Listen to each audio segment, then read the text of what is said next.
हरियाणा की हर अपडेट के लिए बेल आइकन दबाएं और सब्सक्राइब करें STV हरियाणा न्यूज।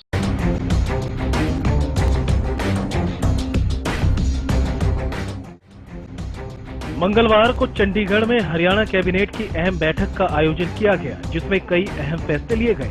बैठक का आयोजन सीएम मनोहर लाल की अध्यक्षता में किया गया। आइए ग्राफिक्स के जरिए आपको दिखाते हैं कैबिनेट ने कौन कौन से अहम फैसले लिए। मोटर वाहन एक्ट में संशोधन किया गया। अब मौके पर ही चालान भरा जा सकेगा। डीलर के यहाँ रजिस्ट्रेशन हो सकेंगे कमर्शियल वाहन। लोक सेवा आयोग की शर्तों में बदलाव। आयोग में 1 चेयरमैन और 5 सदस्य होंगे। कोविड उपकरण देने में जीएसटी में छूट। दान दी गई चीजों पर जीएसटी की छूट होगी refund. One time settlement scheme में छूट का समय बढ़ा।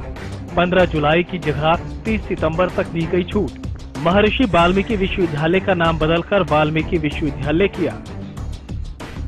उधर बैठक के बाद कैबिनेट मंत्री कंवरपाल गुर्जर ने कई अहम फैसलों को लेकर जानकारी दी।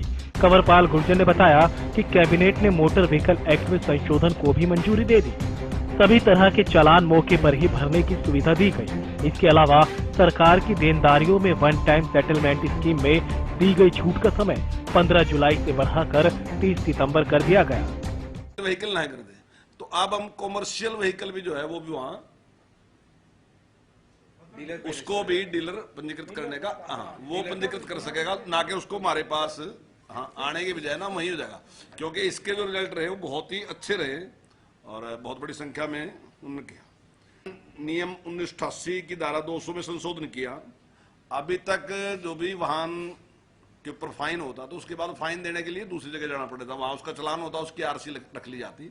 तो अब एक नया संशोधन किया कि मौके पर भी उसको फाइन किया जा सका। मतलब अगर वो देना चाहे तो मौके पे भी वो उसको कर सकता है, उसको कहीं भी जाने की जरूरत नहीं है। उधर हरियाणा सरकार ने हरियाणा लोक सेवा आयोग में सदस्यों की संख्या में कटौती करने का फैसला लिया। पहले आयोग के 8 सदस्य और 1 चेयरमैन होते थे, वहीं अब 5 मेंबर और चेयरमैन होगा। लोक सेवा आयोग की जो शर्तें हैं उसमें थोड़ा आज एक परिवर्तन किया। पहले उसमें 8 मेंबर होते थे, आज उसमें 5+1 का निर्णय लिया कि 5 उसके सदस्य होंगे और 1 चेयरमैन होगा।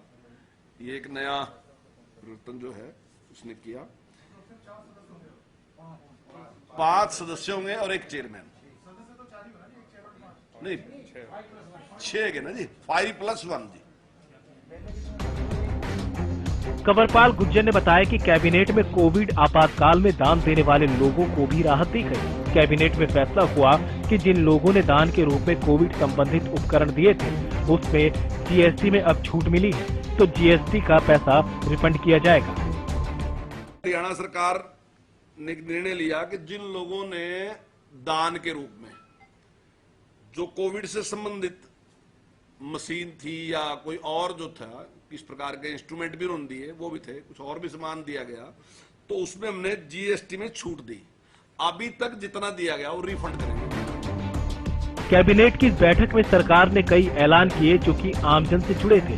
चाहे कमर्शियल वाहन डीलर द्वारा पंजीकृत कराने का फैसला हो या फिर वन टाइम सेटलमेंट स्कीम में दी गई छूट का समय बढ़ाना हो।